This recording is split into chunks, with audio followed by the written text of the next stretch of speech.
जय श्री राम मित्रों। आज जो 26 जनवरी की तिथि है, इसे हमारे पंचांग और भारतीय जो शास्त्र है उसमें भीष्म अष्टमी, क्योंकि अभी गुप्त नवरात्रे का जो पर्व है वो भी चल रहा है और इसे अष्टमी तिथि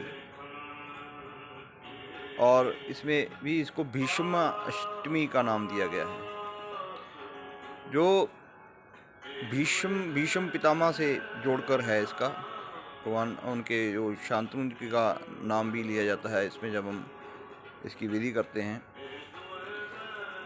तो इसमें कल जो सप्तमी तिथि थी, रविवार का दिन था, आज सोमवार का दिन है, तो उसको सप्तमी को रथ सप्तमी कहा हमारे ऋषियों ने, जिन्होंने ज्योतिष शास्त्र या जिसको वेद का छठा अंग बोला जाता है। तो उसके अनुसार जो इस दिन 4 लोटा जो जल दिया जाता है, 3 बार तर्पण किया जाता है और 1 बार अर्घ दिया जाता है सूर्य भगवान को, सूर्य नारायण को। तो कहीं ना कहीं इसमें बोला गया है कि जो इस दिन क्या होता है कि जो सूर्य मकर संक्रांति को मकर राशि में प्रवेश करते हैं, जिसे हम मकर संक्रांति के नाम से जानते हैं, वो पहुंच तो जाते हैं, लेकिन वो जो रथ है अभी जैसे जैसे दिन बढ़ते हैं, तो जैसे वास्तु शास्त्र में वो 7 घोड़े दक्षिण दिशा या पूर्व दिशा की तरफ लगाने के लिए बोला जाता है। तो उसका ये इसी दिन से जो मतलब है, अगर केवल तस्वीर लगा ली और वो जो उसका महत्व हमने नहीं समझा, तो वो गौण रह जाता है, उसका अर्थ जो होता है, मतलब जो होता है। तो जानिए उसको रथ सप्तमी का नाम दिया गया कि रथ सप्तमी मतलब जो 7 घोड़े हैं सूर्य नारायण के, वो एक सप्तमी के दिन वो 7 घोड़ों को तैयार होते हैं, करते हैं, और अष्टमी के दिन वो जैसे ही सूर्यदेव मकर राशि में ही श्रवण नक्षत्र पड़ता है, जो श्रवण मास को रिप्रेजेंट करता है, तो वो श्रवण नक्षत्र में उनका प्रवेश होगा जैसे ही सूर्य उदय होगा। यानी श्रवण मतलब श्रवण नक्षत्र के स्वामी है चंद्रमा।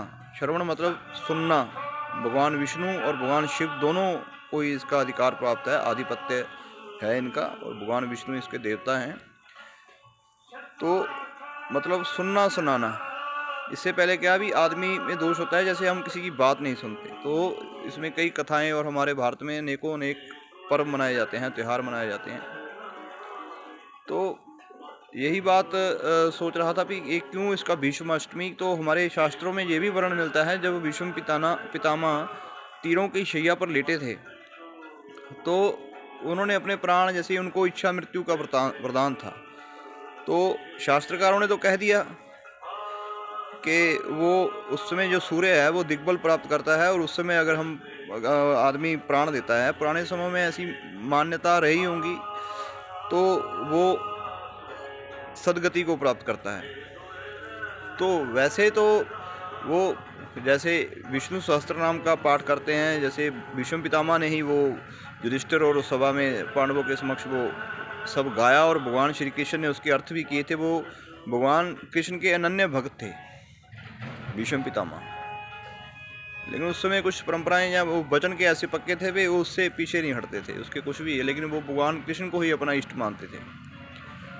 तो उसमें फिर अब जैसे सूर्य नारायण मतलब भगवान श्री कृष्ण भी स्वयं रथ लेकर उनके सामने पहुंचे थे, तो वो उनका ही जाप कर रहे थे, और फिर उन्होंने अपने प्राण छोड़े थे।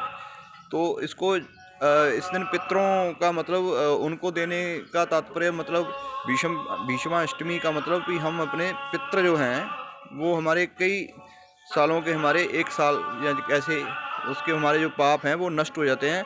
और भीष्म पितामह को संकल्प के लिए जाना जाता है कि उन्होंने जो संकल्प लिया, आजीवन ब्रह्मचर्य का पालन किया, गंगा पुत्र भीष्म, तो ऐसा त्याग जीवन में कि हम भी वैसे बने या उनको उनके हमारे में भी कुछ गुण आए, कुछ ऐसी परंपराएं रही होंगी, ये तो हमारे ऋषिगण ही जानते हैं।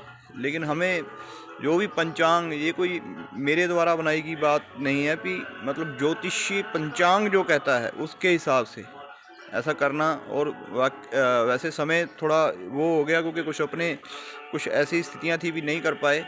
वैसे कर तो फॉलो रहे थे, बहुत लोगों को बताया भी, लेकिन हमारे ये भी कहा है शास्त्रकारों ने, जैसे जब जागे तब सवेरा। जैसे अभिजीत मुहूर्त 12 बजे शुरू होगा आज, और 12:50 के करीब 55 के करीब वो रहता है। तो उस समय भी जैसे हम अभिजीत मतलब जिसे कोई जीत ना सके, इनविजिबल, तो उसमें भी आप ये काम कर सकते हैं। तो आप सबको शुभकामनाएं।